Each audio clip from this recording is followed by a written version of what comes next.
Okay. How does any of this matter to you or to me? Tabernacle, I'm not saying that you're going to go home tonight and build this finely stitched angel on a curtain, or take a hammer and beat a pure gold candlestick, or make this sweet smelling oil. Why does this matter? This is an important question in any sermon. So what? Okay, so here's this truth, but what about it? What are we supposed to take from this or do with this? Well, I see several very important and personal lessons taught in this passage. And I just want to highlight two simple ones. First, God calls and equips us to do all kinds of different work. Doesn't he? God calls and equips us to do all kinds of different work. Bezalel and Aholiab were not prophets or priests. We heard about the three offices this morning: prophet, priest, and king. They were none of the above. God did not call them to be prophets, speak the word. God did not call them to be priests and offer sacrifices. God did not call them to be kings and rule over the nation. They were craftsmen. They worked with their hands. Now, God could have used Moses to do all of it, couldn't he? He could have said, Moses, come on up here. Here's the tabernacle, here's the pattern, here's the lampstand and the ark. Now I'm going to give you all you need so you can go and do that for the people. God could have done that, but he doesn't. Instead, he raises up others from among the congregation who were gifted in different ways. He puts a giftedness in Bezalel and Aholiab that he didn't give to Moses. Now, Moses has a job and he has a role and he gets the pattern, but when it comes time to start building it, God calls Bezalel and Aholiab to step in and to contribute to the work. God has kingdom work prepared for every believer in this room. God has kingdom business for you, Christian brother or Christian sister. Every single one of us. And I see in this passage that God calls us all to contribute to the life of the church and to kingdom business. So let me urge you tonight, whatever he's called you to, take it seriously and do it with all your heart. We heard those verses in Colossians a moment ago. Whatever he has called you to, do it with all your heart, joyfully. You want to be able to give an account of your life to God with joy and not with shame, right? Think about this. Nobody is going to stand before God and boast of a life well lived, as if we could stand in our own righteousness. That's abundantly clear in Scripture. No one's going to appear before God and boast that they did a good job at this thing called life, so they deserve a seat at the table. They deserve a place in heaven. I'm not talking about justification. I'm not talking about earning a right standing with God. That's not what I'm talking about.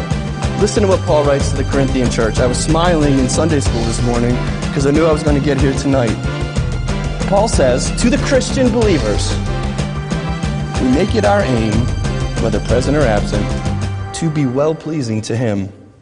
For we must all appear before the judgment seat of Christ, that each one may receive the things done in the body, according to what he has done, whether good or bad. Did you hear that?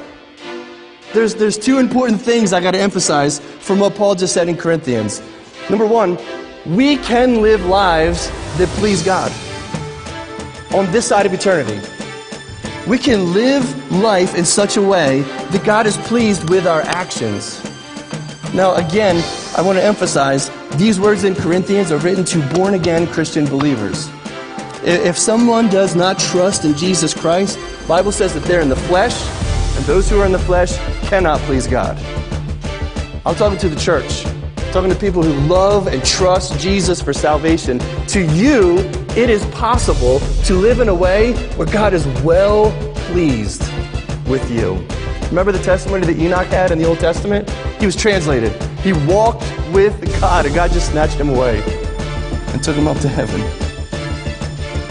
Every Christian will give an account of the things we did with our earthly life. Every single one of us is going to give an account. Sometimes I think we almost flatten this as if we're going to stand before God and it's saved or not saved, and that's it. Paul says here we're going to give an account for the things we've done. Not just trusting in Christ for our salvation, but there's going to be an accounting and a reckoning for how we live and what we did with the things that God gave us. And this is not a judgment that determines salvation. This is a moment where we're either going to have joy for what we did, or we're going to be ashamed of what we did or didn't do. What if we understood this in really specific terms? Let me just spell out a hypothetical situation to illustrate my point. Let's say that you've prayed and you've sought God's will for your life, and you find yourself working as a janitor. You've prayed and you've sought God, and by His providence and by His design, you find yourself working as a janitor in a school. If you're a Christian, then you should see that as part of His plan for you. If you have prayed and you have sought your Father's will, and that's the door that He's opened up, and that's the place that He's put you, then you should be able to sit back and say, okay, this, for now, this is God's will for me, to do this work. Your calling involves maintaining a clean and healthy environment for the students in the school. Get that in your head. If that's what God's called you to, then He cares about that. You're responsible for that. What if standing before Christ, as we just read, and reviewing your life had to do with how you clean the floors? Right? I know I'm being very specific, but what if it involved, what if the conversation, if I could just speculate, what if it went like this? What if Jesus said, okay, I called you to work in that school for 5.5 years. Altogether, there were 850 nights you should have cleaned the floors. Let's review how many you did well and what kind of attitude you did it with. I know I'm probably overdeveloping the idea here, but what I'm getting at is that God calls us to do all kinds of different things. Bezalel and Aholiab were called to make garments and design a candlestick. Sometimes we don't think of those things as spiritual, or we don't think of those things as things that God would call us to do, but He does. And it's part of the kingdom, and it's part of the work. So, if you're called to it, then change diapers, teach homeschool lessons, repair electrical equipment, sell pharmaceuticals, attend class, babysit in the nursery, preach sermons, remodel kitchens, cut down trees. Whatever you do, do it faithfully and joyfully. And Paul says there will be a reward for that if it's done in faith for Jesus. When you do your work with integrity and honesty and humility, you are a witness, and it counts, and it matters. It's not as if the only things that matter for the kingdom are what's said behind this pulpit. Whatever He has called us to do, let's do it with our hearts. I was so encouraged this morning because I was reminded there's great gain available to us. Jesus is enough. I think Mark said this in Sunday school. Whatever crowns or blessings or rewards we have, we're going to say, Jesus, you're better than all of this. You are the one that we want more than anything. But what an experience it's going to be if you can stand before God and be joyful that you did your work by faith, that you honored Him in your calling. Don't you want to have a joy and a gladness? Don't you want to hear those words, well done, good and faithful servant? Yeah, clean those floors and do it well. Do it with all your heart. God cares about that. So He calls us to all kinds of different things.